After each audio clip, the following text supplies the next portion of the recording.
Welcome everybody to Forza Horizon 4, and today we're taking a look at the 1992 Mitsubishi Galant VR-4.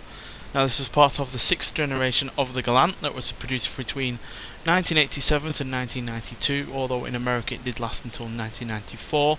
And with this top of the range spec variant introduced in 1988, where it also competed in the World Rally Championships between 1988 and 1992, with it coming in 4th in 1989, 3rd in 1990 and 1991, and finally 5th in 1992. So reasonably successful car, which comes as no surprise when you consider the Lancer Evolution that would come out around the time of this car's cease in production, use the engine and all-wheel drive system from this vehicle. So clearly they Mitsubishi thought this had a basis for a sporty vehicle, although in the Lancer Evolution that was even more so, because it had even more power and more torque, as well as more sporty looks. But yeah, I really rather like this car. It's a little bit of an oddity for early 90s Japanese cars, because it's not often that you have many from Japan that are saloon cars, never mind from the early 90s. The only one that we have on this game, in fact, is the Subaru Legacy RS.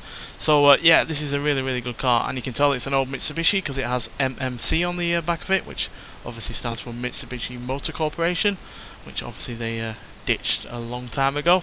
But yeah, I love this car. It even has pretty much a spec list on the side of the car in a decal form. But yeah, it's got a lot of technology under this bodywork, which isn't the most impressive in terms of looks, but yeah, it's got plenty of technology and performance. It's got a 2-litre turbocharged inline-4 engine producing 237 horsepower and 224 pounds-feet of torque, which is fairly good.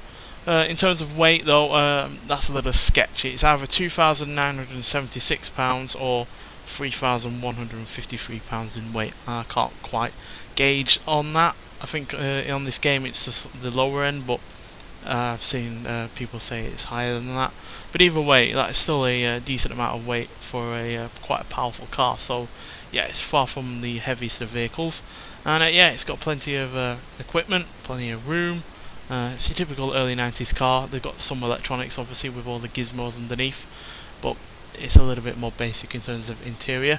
But everything's there that you could ever ask for from an early 90s car. And you've got plenty of room in the back, as you can see, and it's really rather quite light and airy as well. There's a lot of window space going on, and a decent sized boot as well. Plus it's also got 4-wheel drive. It's got 4-wheel steering, which it means basically the rear wheels camber in and out ever so slightly by a few degrees, just to give the car greater turning. And even though I'm not a massive fan of the looks, they are at least decent, and they have tried to tart it up a little bit over the standard Galant with those vents on the hood, the additional bumper and rear bumper, twin exhausts, and that spoiler. But yeah, it's not the most handsome of vehicles. Definitely the Lancer Evolution that would share the same engine and all-wheel drive system as this would look better, and would go on to look better. I certainly prefer the 8th generation Galant VR4 over this in terms of looks, but sadly the VR4 itself would only last until 2003 as a name, whereas obviously the Lancer Evolution would last a little bit longer than that. But nonetheless, let's get out onto the open road and see what this car can do.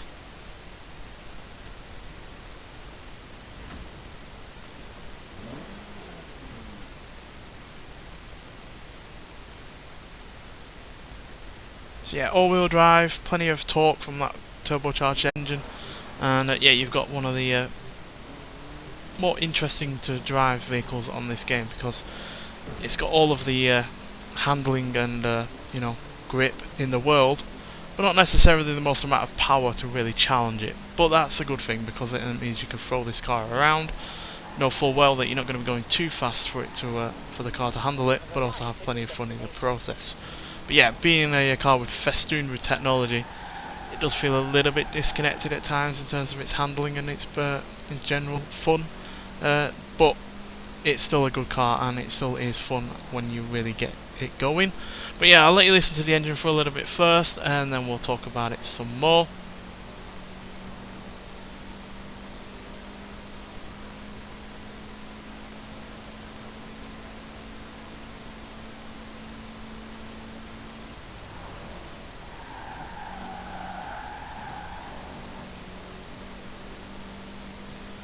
So yeah, once you get past the initial surge of the acceleration on this car, with the all-wheel drive system obviously helping the car get up to speed quite quickly, it's just a nice lovely surge in terms of extra speed. It's not, you know, frighteningly quick or anything like that. It's just got a lovely power band to it that makes it just gradually get up to its kind of speed. It's not anywhere near as fast and furious, to put it lightly, when you consider how much power and torque it's got. But still, it can do not 16 6 seconds, which is really rather good, not to 117 seconds, and going to a top speed of 148 miles an hour, which again is fairly reasonable for a car from the time. And yeah, you can be safe in the knowledge that this car is going to be able to deal with that power, while also deal with any surfaces or, you know, weather conditions that are going to be thrown at it. So yeah, really do like this car. I wish we had more old Mitsubishis on this game.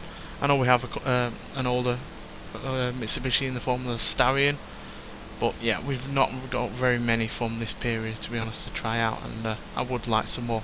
Especially would like the first Lancer Evolution that this car shares the same engine and all-wheel drive system with, because it would be interesting to see the difference between the two in terms of handling and performance. Because yeah, that Lancer Evolution had about 7 extra horsepower than this, and 4 extra pound-feet of torque as well, but obviously that is a more sporty orientated vehicle, so yeah, it would be really nice to see what that car can do in comparison to this, because we've not had any Lancer Evolution generations before, I think from 1999 before that, so yeah, it would be nice to see more from them, and Mitsubishi as a whole, because unfortunately they don't really make any sports cars anymore, or any sport orientated vehicles, which is a bit of a shame. But yeah, this is still a great car, and if you've never tried it out because you think it just looks a bit boring, or you think it's just, you know, looks like a more lower end Legacy RS for instance, or you prefer your Evos, then I do recommend trying this out, because it will surprise you in how quick it is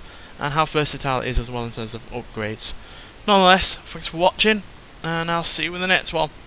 Bye.